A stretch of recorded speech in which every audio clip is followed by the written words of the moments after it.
자, 문제 31번부터 40번까지 한번 보도록 하겠습니다. 자, 회의관리 2급 문제 31번입니다. 주식회사 JB는 결산 처리를 하고 있습니다. 다음 보기 내용에서 결산 수령 분기에 과대 과소계상으로 올바른 것은 입니다. 자, 문제 한번 보도록 합시다.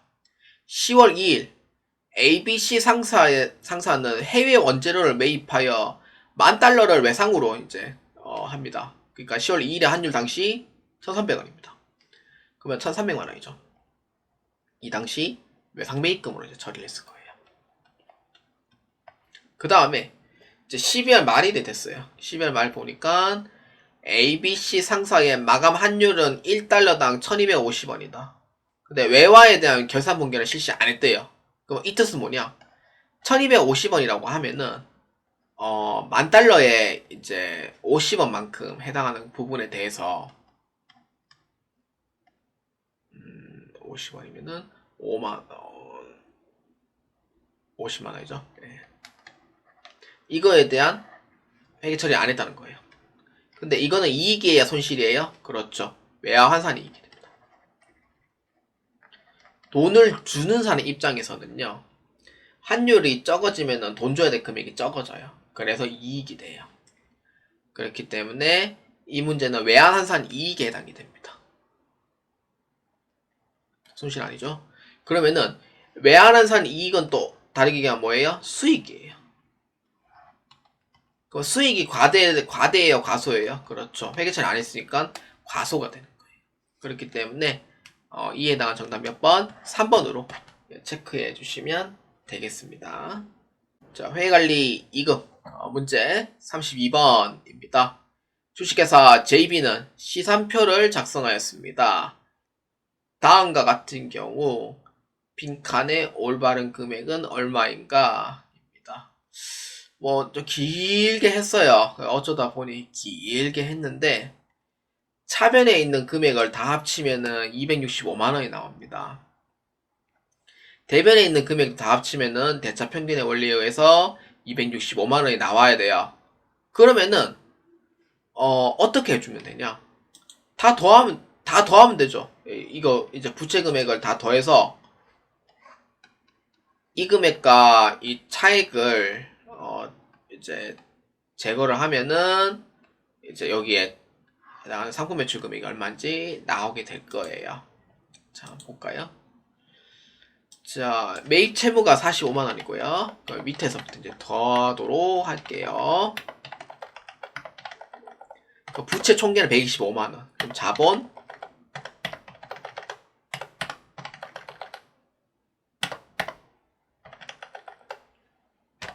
그러면 얼마냐면은 총 합쳤을 때 215만원이 나오고요. 그리고 대변에 해당하는 총액이 265만원이에요. 그러면은 나머지 차이가 얼마예요? 50만원이 상품 매출 금액이 된다라는 걸 알 수가 있는 거예요. 그래서 상품 매출 금액은 50만원이다 이렇게 보면 되죠. 그래서 이에 해당한 정답 몇 번? 3번으로 체크해 주시면 되겠습니다. 자, 회계관리 2급 문제 33번입니다. 다음 중 재무상태표, 손익계산서, 마감에 대한 설명으로 올바르지 않은 것은 입니다. 재무상태표는요, 그 계속기업의 가정에 의해서 차기로 2월이 됩니다. 그래서 1월 1일부터 이제 새로 이 금액 연결돼서 시작하는 거고, 손익계산서는 그 일정 기간이죠. 일정 기간에 경영성과를 나타내는 표기 때문에 그래서 손익으로 이제 처리한 후에 모든 잔액을 0으로 바꿔주셔야 돼요.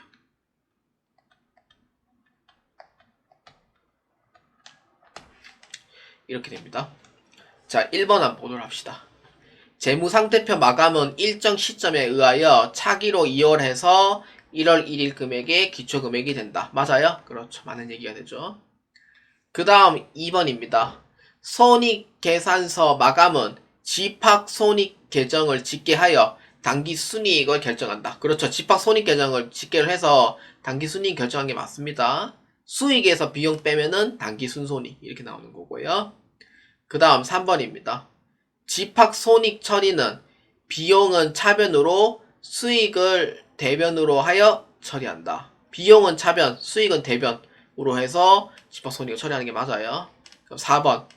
재무상태표 손익계산서 모든 잔액을 0으로 한다. 위에 제가 적었죠. 재무상태표는 차기 이월을 해서 이제 계속 연결되는 형식으로 진행을 하는 거고요. 손익계산서는 그 해당하는 연도에 대해서 모든 잔액을 0원으로 바꿔서 처리를 해줘야 돼요. 그렇기 때문에 이에 설명이 올바르지 않은 거 몇 번? 4번으로 체크해 주시면 되겠습니다. 자, 회계관리 2급 문제 34번입니다. 다음 중 기업이 공인 회계사로부터 회계 감사를 받는 주된 이유로 옳은 것은 입니다. 자, 공인 회계사로부터 회계 감사를 받아요. 자, 1번입니다. 재무제표가 신뢰성 있게 잘 작성되었는지 전문가로부터 확인받기 위하여. 이게 맞는 거죠. 회계감사 받는 이유가, 외부감사를 받는 이유가 뭐냐면은 그 재무제표가 이제 올바르게 잘 돼 있는지 이제 검토를 받기 위한 것도 있고요. 그 다음에 신뢰를 올리기 위한 것도 있고, 게다가 은행 같은 경우에는 외부감사 받아오라는 일부도 있거든요. 그걸 가져가지고 그러니까 분식한 건 없냐, 회계처리 개판된 거 없냐, 재무제표 잘 되어 있냐, 그거에 대해서 확인받기 위해서 하는 게 원래 회계감사의 목적입니다. 그래서 1번에 대한 부분은 맞아요. 그 다음 2번. 주주 등 외부 이해관계자들에게 공인회계사의 감사 책임 보고하기 위하여. 우리 기억나실지 모르겠지만 수탁 책임 보고라고 했어요. 그 책임은 누구한테 있어요? 그러니까 재무제표 작성과 그 책임은 누구한테 있어요? 경영자에게 있는 거죠. 경영진이나 경영자에게 있다고 돼 있잖아요. 근데 공인회계사가 그걸 그 재무제표 작성에 책임이 없어요, 사실. 그렇기 때문에 2번은 틀렸어요. 3번. 회사에 투자를 받기 위하여 외부 전문가로부터 확인받기 위하여. 투자 받는 거랑 외부 전문가 확인하는 거랑 아무 관계가 없습니다. 그 다음 4번. 회사의 건재함을 알리기 위하여. 회사는 건재함을 알리기 위한 건 당연히 맞긴 하지만 회계감사의 주된 목적이 아니에요, 이거는. 그렇기 때문에 이에 옳은 거 몇 번? 1번으로 체크해 주시면 되겠습니다. 자, 회계관리 2급 문제 35번입니다. 회사의 외부 감사인으로부터 감사 보고서를 재무제표에 보고하게 되는데 감사 의견에 대한 종류로 다른 것은 무엇인가? 입니다.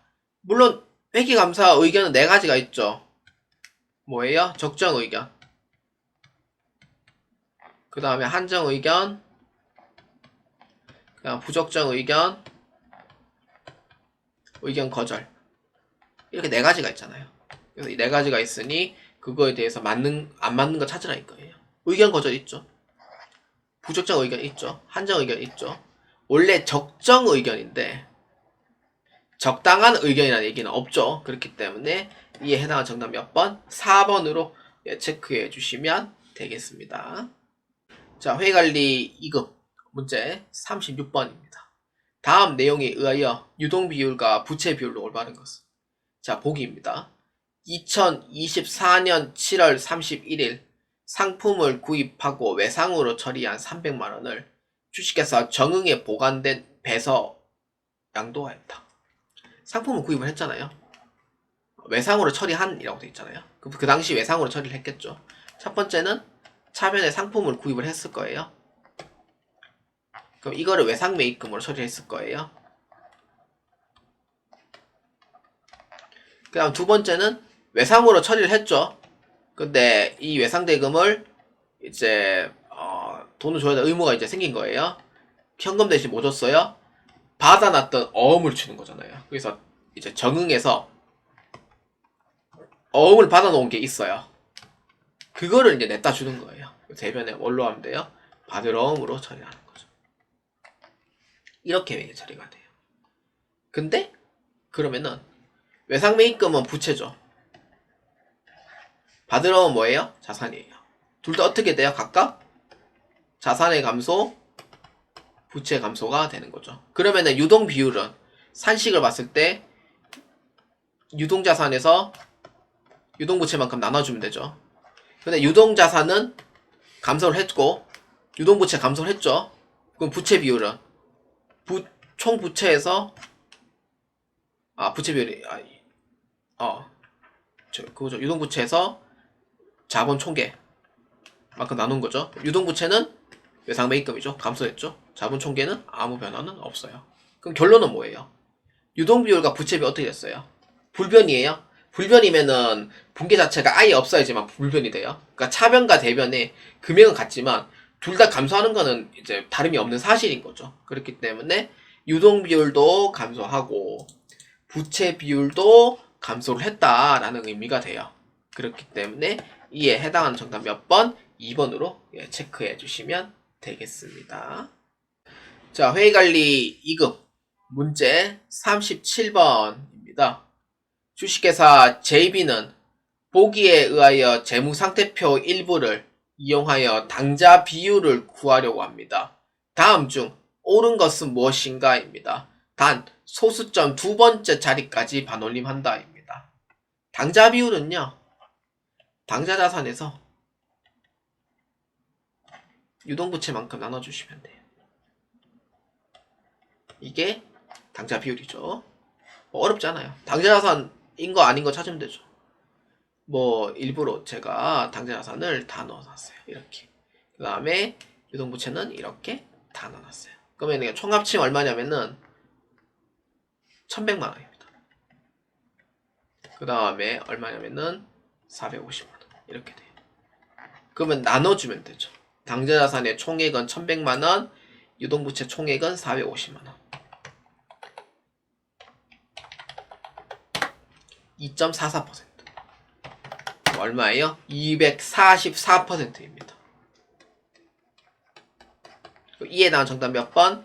1번으로 체크해 주시면 되겠습니다.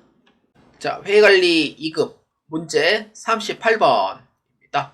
다음 중 손익계산서에 반영되는 소모품비 금액은 얼마인가? 입니다. 자, 문제 한번 봅시다. 11월 20일 회사 사무용품을 구입하기 위하여 소모품 300만원을 보통예금으로 이체하고 비용으로 처리합니다. 12월 31일 소모품 재고조사 결과 220만원은 미사용 금액으로 확인되었습니다.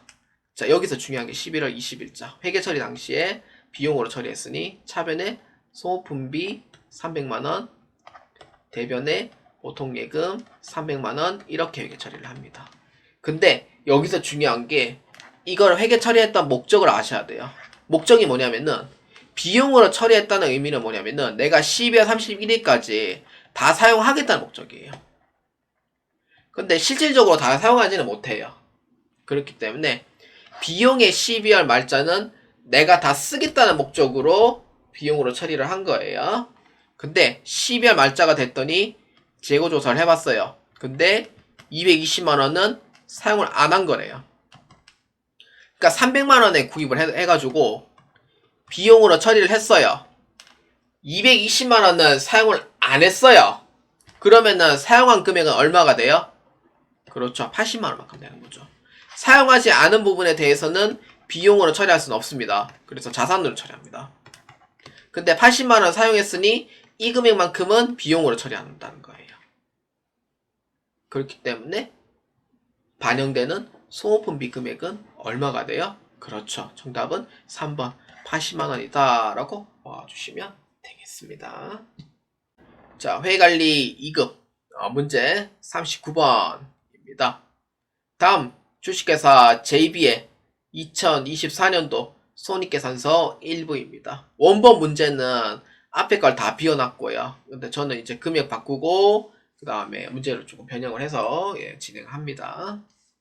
다음 중 매출 총이익률이 40%, 영업이익률이 19.3%로 확인된다면은 주식회사 JB의 매출액을 계산하면 얼마인가? 입니다. 이거는 그 2022년도의 문제도 이 문제가 나온 바가 있어요. 그래서 어떻게 하냐면은 역순으로 끌어올리면은 여기까지는 찾을 수 있습니다. 자, 한번 볼까요? 본래 매출액에서 매출원가를 빼야 되고요. 판관비 빼고 영업의 수익 더해주고 영업 비용 빼고 법인세 비용 빼고 이렇게 돼가잖아요. 그러면 이제 역으로 가면은 부호가 반대로 되는 거죠. 그래서 얼마냐면은 240만 원이 됩니다. 이렇게 돼요. 그러면 340에 60만 원만큼 빼면 되죠.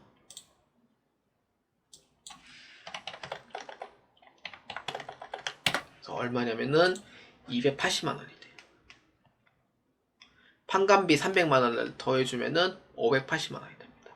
여기까지. 그래서 영업이익률이 얼마냐면 19.3% 나오고 매출액 대비 매출 총이익은 40%가 나온다는 거예요.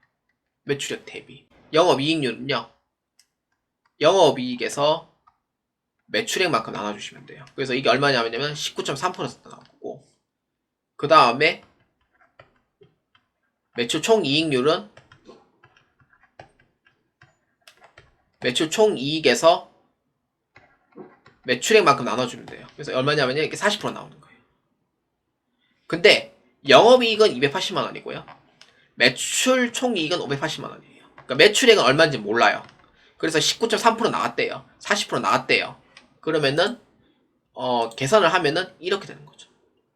자, 여기서 이제 280만 원에서 곱하기 0.193 하면 돼요. 나누기 똑같이 0.193 해줘야 돼요. 그러면은 1450777이 나옵니다. 자, 그 다음에 1450772에서 곱하기 0.193 해주면은 280만원이 나옵니다. 이게 단수 차이가 좀 나와서 이제 이렇게 되는 거고요. 그 다음에 매출 총이익이 580만원에서 나누기 0.4를 해줘요. 그러면은 1450만원이 나옵니다. 그러면은 여기에서 매출액은 1450만원이니까 매출 총이익률이 40% 나오려면은 똑같이 매출 총이익이 580만 나와야 돼요. 그럼 이렇게 되는 거죠. 맞게 한 거예요. 그렇기 때문에 이에 해당하는 금액은 얼마예요? 그렇죠. 1450만원이다 라고 보아주시면 돼요. 그래서 이에 해당하는 정답 몇 번? 4번으로 체크해 주시면 되겠습니다. 자, 회계관리 2급 문제 40번입니다. 다음 자료를 이용하여 주당 순이익을 계산하면 얼마인가? 주당 순이익은요, 산식을 봤을 때 단기 순이익에서 가중평균 유통 보통 주식수입니다. 근데 이때 가중평균 유통 보통 주식수가 얼마냐면은 이거를 통해서 총 주식수가 나눠지게 돼요. 우선주가 없잖아요. 그래서 1000만원에서 5천원만큼 이제 나누면은 2만주가 나옵니다. 자, 볼까요? 2000주네요. 죄송합니다. 2000주예요. 자, 2000주 이렇게 나옵니다. 그럼 2000주가 되고 그러면 단기 순이익은 얼마냐면은 4천만원이에요. 자, 가중평균 유통 보통 주식수가 2000주죠. 얼마냐면은 그럼 나누면 되죠. 2만원이 됩니다. 한 주당 주당 순이익은 2만원이 돼요. 그럼 이에 해당하는 정답 몇 번? 40번의 답은 2번으로 체크해 주시면 되겠습니다. 자, 여러분 모든 문제 풀이 및 해설이 다 끝났습니다. 2024년도 12월 말까지만 6회차까지 업로드합니다. 7, 8회차는 2025년 2월 28일까지 모두 다 업로드하고 그 다음에 3월달 시험부터 2025년도 1회차부터 다시 업로드를 재개합니다. 그럼 6회차까지 그러면은 올리면은 올해 건 다 끝나는 거죠. 그 다음에 회계관리 1급도 지금 3회차분 남았거든요. 4회차분 다 만들었고 5회차분, 6회차분 이제 제작이 들어가야 돼요. 그래서 12월 말까지 해가지고 업로드를 다 할 계획입니다. 자, 여러분들 많은 도움이 되셨으면 좋겠고요. 문제가 다 비슷비슷합니다. 이제는 문제가 다 비슷비슷한데 뭐 지역적인 문제다라고 했을 때는 회계관리 2급에서는 조금 찾기가 좀 어렵지 않을까 라는 생각이 합니다. 하던 대로 하시면 될 것 같고요. 기출만 푼다고 해서 능사는 아니고 기본서와 똑같이 보시면서 본인이 틀린 문제 위주로 해가지고 신경을 많이 쓰셔가지고 꼭 합격하시길 바랍니다. 자, 저는 여기까지 진행하겠습니다. 여러분들의 합격을 기원합니다. 여러분들 고생 많으셨습니다.